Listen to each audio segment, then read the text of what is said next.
Hello दोस्तों, नमस्कार।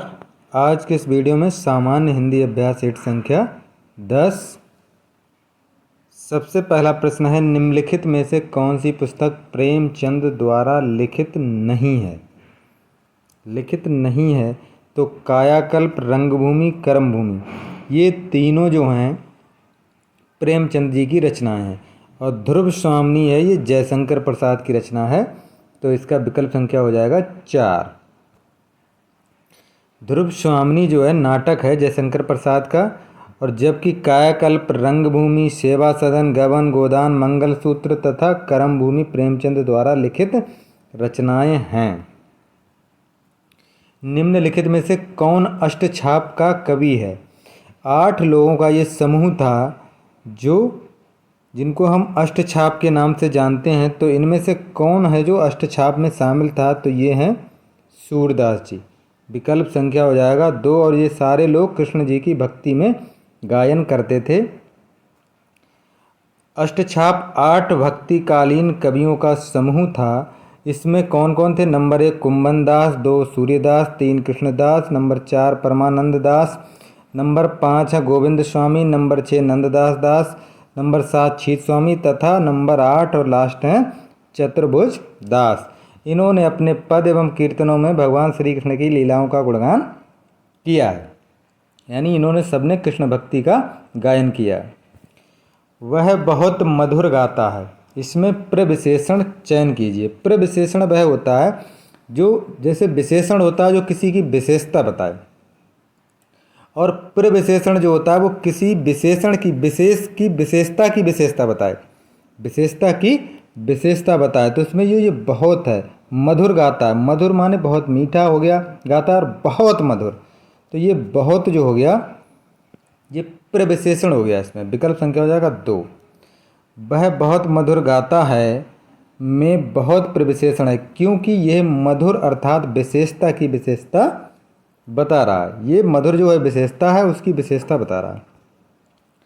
निम्नलिखित में से किसको साहित्य अकादमी पुरस्कार मिला। किसको साहित्य अकादमी पुरस्कार मिला। तो जो विकल्प दे रखे हैं इसमें से जो पुरस्कार मिला है वो नामवर सिंह को मिला है। पुरस्कार मिला विकल्प संख्या 1 नामवर सिंह को। दिए गए विकल्पों में नामवर सिंह को वर्ष 1971 में कविता के नए प्रतिमान ये समालोचना के लिए साहित्य अकादमी पुरस्कार प्रदान किया गया। यह पुरस्कार भारतीय संविधान की 8वीं अनुसूची में जो 22 भाषाएं शामिल हैं उनमें किसी भी भाषा की रचना के लिए दिया जाता है। ज्ञानपीठ पुरस्कार किस भाषा से संबंधित है। ये भी संविधान की 8वीं अनुसूची में जो 22 भाषाएं दे रखी हैं उन सब में दिया जाता है, किसी भी भाषा में। भारतीय ज्ञानपीठ न्यास द्वारा ज्ञानपीठ पुरस्कार भारतीय साहित्य के लिए दिया जाने वाला सर्वोच्च पुरस्कार है। दिए जाने वाला सर्वोच्च पुरस्कार है। ये पुरस्कार 8वीं अनुसूची में शामिल 22 भाषाओं में दिया जाता है। इस पुरस्कार की स्थापना 1965 में हुई थी। ज्ञानपीठ पुरस्कार जिस छंद में 4 चरण और प्रत्येक चरण में 16 मात्राएं होती हैं वह कहलाता है। चौपाई जो एक सम्मात्रिक छंद है, इसी में होती हैं 4 चरण होते हैं, 16 मात्राएं होती हैं सब चरण में। सम्मात्रिक छंद है चौपाई जो है ये सम्मात्रिक छंद। इसमें 4 चरण होते हैं तथा प्रत्येक चरण में 16 मात्राएं होती हैं। चरण के अंत में दीर्घ यानी गुरु वर्ण के बाद ह्रस्व या लघु वर्ण आना वर्जित है, यानी दीर्घ के बाद ह्रस्व नहीं आना चाहिए। अगर ह्रस्व आ भी रहा है लेकिन दीर्घ के बाद नहीं आ सकता। तो ये हो जाएगा गुरुपद राज मृदुमंजुल अंजन नयन अमीय द्रगुमोचन विभंजन तह कर विमल विवेक विमोचन बरनौ रामचरित भव मोचन। इसमें ह्रस्व आ तो रहा है लेकिन उससे पहले भी दीर्घ नहीं है। तो ये हो गया हमारा चौपाई।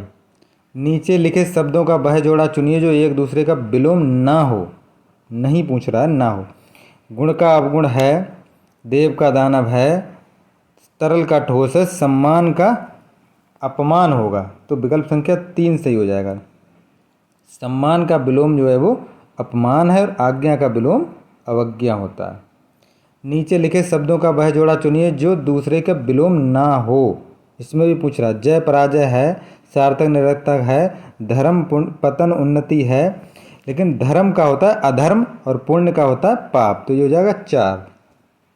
धर्म का विलोम होता है अधर्म और पुण्य का विलोम होता है पाप। प्रश्न संख्या 9 और 10 के लिए निर्देश क्या है? नीचे लिखे शब्दों से सही संधि विच्छेद का चयन कीजिए। सही संधि विच्छेद, तो सही यद्यपि का सही संधि विच्छेद है यदि प्लस अपि, ई प्लस आ मिलकर के बन गया हमारा या, या बन गया। यहाँ पे ई प्लस या बन गया, यहाँ एण संधि है और विकल्प संख्या हो जाएगा 3। एण संधि जो होती है वो है इसमें। अगला है तिरस्कार। तिरस्कार में विसर्ग संधि है, विसर्ग संधि, और इसका जो संधि विच्छेद हो जाएगा विकल्प संख्या 2 तिरस्कार। विसर्ग के बाद ये सा हो जा रहा है, विसर्ग का सा हो जा रहा है। तिरस्कार का संधि विच्छेद त्रह प्लस कार है, ये विसर्ग संधि है। जैसे नमः प्लस कार का हो जाता नमस्कार, पुरः प्लस कार का हो जाता पुरस्कार।